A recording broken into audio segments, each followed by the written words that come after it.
Hollywood legend Elizabeth Taylor has died in Los Angeles at the age of 79. Her publicist says the actress had been hospitalized for 6 weeks and died of congestive heart failure early Wednesday. The screen icon is remembered for several Oscar-winning performances and a tempestuous personal life. Dateline: Los Angeles, March 22, 2011.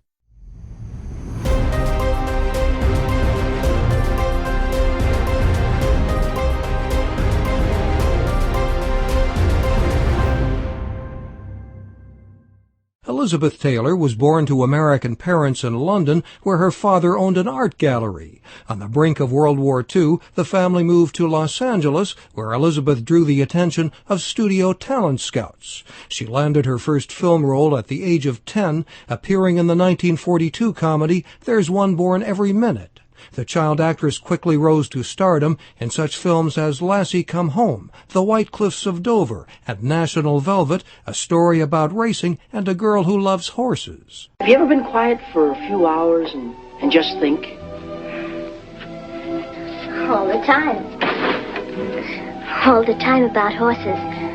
All day and every night. National Velvet was a hit, and Taylor went on to appear opposite major stars in a string of films in the 1940s and early 50s, when she was celebrated for her beauty. Her performances in Raintree County, Cat on a Hot Tin Roof, and Suddenly Last Summer earned her Academy Award nominations. In 1955, she appeared in The Texas Oiltail Giant opposite Rock Hudson and James Dean. I guess you're about the best-looking gal we've seen around here in a long time. I think. Prettiest I think I've seen down here. Why, thank you, Jack. That's a very nice compliment. And I'm going to tell my husband I've met with your approval. Taylor had a tumultuous personal life. She was married 8 times, twice to the same husband, actor Richard Burton. At 18, she married hotel heir Nicky Hilton, but was divorced within months. In 1952, she married actor Michael Wilding and divorced 5 years later.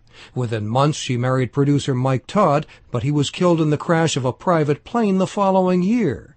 In 1959, she married Eddie Fisher and was blamed by the tabloid press for breaking up his marriage to popular singer Debbie Reynolds. Taylor's on-screen romance with actor Richard Burton became passionate off-screen. She divorced Fisher and became forever linked with Burton in the public imagination. They starred together in the big-screen spectacle Cleopatra, released in 1963. Remember, I want you to forget me, please. Forget? How? I can never be more far away from you than this. Taylor and Burton were married in 1964. The actress earned Academy Awards for the 1960 film Butterfield 8, in which she played a New York call girl, and the 1966 film Who's Afraid of Virginia Woolf. Starring Taylor and Burton as an unhappy married couple, the film mirrored the couple's turbulent real-life relationship. In fact, he was sort of a flat. A great, big, fat flat. Stop it, Mother. I hope that was an empty bottle, George. You can't afford to waste good liquor. Not on your salary, not on an associate professor's salary.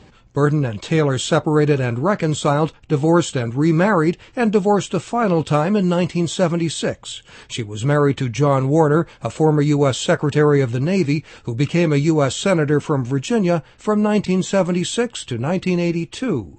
At the height of her career, Taylor was one of Hollywood's best-paid performers. She appeared in more than 50 films, and even as roles dwindled in the 1980s and 1990s, she remained one of Hollywood's most popular celebrities. She raised millions of dollars for AIDS research and other charitable causes, and in 1993 was awarded a special Oscar for her humanitarian work.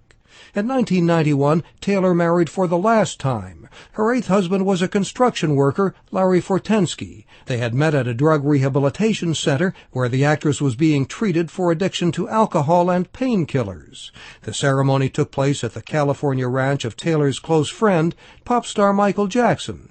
The couple divorced 5 years later. Taylor suffered bouts of serious illness, had many operations, and several times over the years nearly died of pneumonia.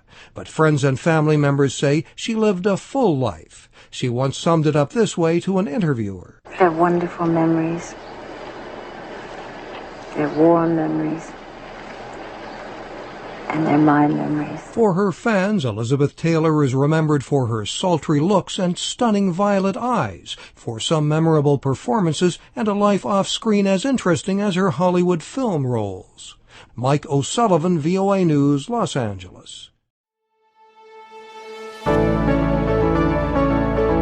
Historic California News is a Mike O'Sullivan podcast.